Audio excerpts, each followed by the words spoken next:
வணக்கம். I am Rosy. Regional institute of ஆர்த்தோபெடிக்ல இருந்து நாங்க பேசுறோம். இப்போ பிஆர்பினா என்ன அப்படின்னு நிறைய பேஷண்ட் வந்து எங்கள்கிட்ட கொஸ்டின் பண்றாங்க. பிஆர்பி பண்ணிட்டு போன பேஷண்ட் நிறைய பேர் பேசணும்னு சொல்றாங்க. ஸோ பிஆர்பி பத்தியான உங்களுக்கு எல்லா கொஸ்டினுக்கும் எங்க ஹாஸ்பிட்டல்ல ஒர்க் பண்ற சீனியர் ஸ்டாஃப் உங்களுக்கு எல்லா கொஸ்டினுக்கும் பதில் சொல்லுவாங்க. ஓகேவா சிஸ்டர்? வணக்கம். சொல்லுங்க சிஸ்டர், உங்க பேரு எல்லாத்தையும் நீங்க சொல்லிடுங்க சிஸ்டர். என் பேரு முத்துராணி. இங்க ரீஜன் இன்ஸ்டியூட் ஆஃப் ஆர்த்தோபெடிக்ஸ்ல சீனியர் நர்ஸா ஒர்க் பண்ணிட்டு இருக்கேன். உங்களுக்கு என்ன டவுட்டோ சொல்லுங்க, நான் கிளியர் பண்றேன். சிஸ்டர், இப்போ பிஆர்பினா என்ன சிஸ்டர்? நிறைய பேஷண்ட்டுக்கு அது தெரிய மாட்டேது. பிஆர்பினா என்ன? பிஆர்பினா பிளேட்லெட் ரிச் பிளாஸ்மா. அதான் பிஆர்பி. அந்த பிஆர்பி வந்து பாதி பேருக்கு பிஆர்பி பிளேட்லெட் ரிச் பிளாஸ்மானா நிறைய பேருக்கு தெரியாது.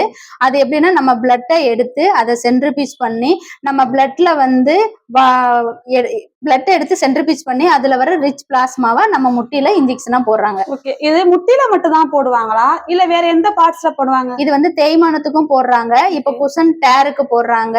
இப்ப மினிஸ்கல் டேர் அந்த மாதிரி இருக்கிறதுக்கு, கம்ப்ளீட் டேருக்கு நம்ம பண்ண முடியாது.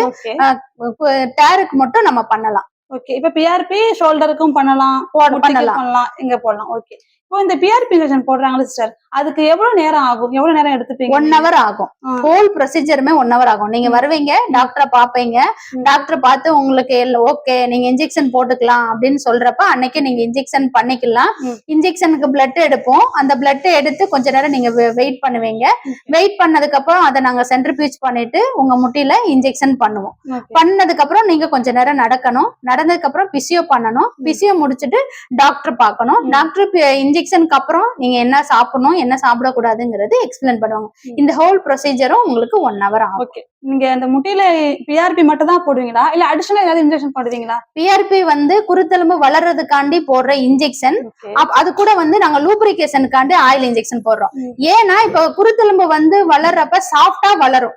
அப்ப நமக்கு முட்டியில தேவையான லூப்ரிகேஷன் இல்ல அப்படின்னா வந்து சீக்கிரம் அது தேஞ்சு போயிடும்.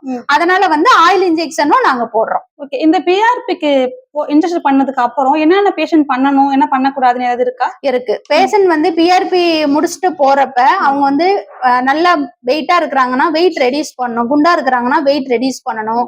தரையில கம்பல்சரி உட்காரவே கூடாது. படியேறி இறங்க கூடாது. அப்புறம் ஆன்டிபயோட்டிக் போடக்கூடாது. பெயின் கில்லர் போடக்கூடாது. இந்த மாதிரி எல்லாம் அவங்க வந்து ஃபாலோ பண்ணணும். இதெல்லாம் வந்து ஃபாலோ பண்ணாங்கன்னா அவங்களுக்கு ஒரு நல்ல ரிசல்ட் இருக்கும். ஏன் தரையில உட்காரக்கூடாதுன்னா நம்ம ஃபுல் பாடி வெயிட்டும் ஸ்டெயின் பண்ணி தான் நம்ம தரையில உட்காருவோம். அதை நம்ம தரையிலே உட்காராம இருந்தோம்னா நம்ம முட்டி ஸ்டெயின் ஆகாது. படியேறி இறங்குறது எது கம்மி பண்றோம்னா நம்ம படியேறி இறங்குறப்பையும் நம்ம முட்டி ஸ்டெயின் ஆகும். அப்ப அதை வந்து கம்மி பண்ணிக்கணும். மொத்தமா இப்ப ஃபர்ஸ்ட் ஃப்ளோர்ல வீடு இருக்கு, என்னால வந்து நான் ஏறிதான் போகணுங்கிற சூழல்ல இருக்கிறவங்க ஒரு வாட்டி ஏறிக்கலாம். அடிக்கடி அதை வந்து ஃபாலோ பண்ணக்கூடாது. இதெல்லாம் வந்து அவங்க கம்பல்சரி பண்ணாங்கன்னா அவங்களுக்கு நல்ல ரிசல்ட் இருக்கும்.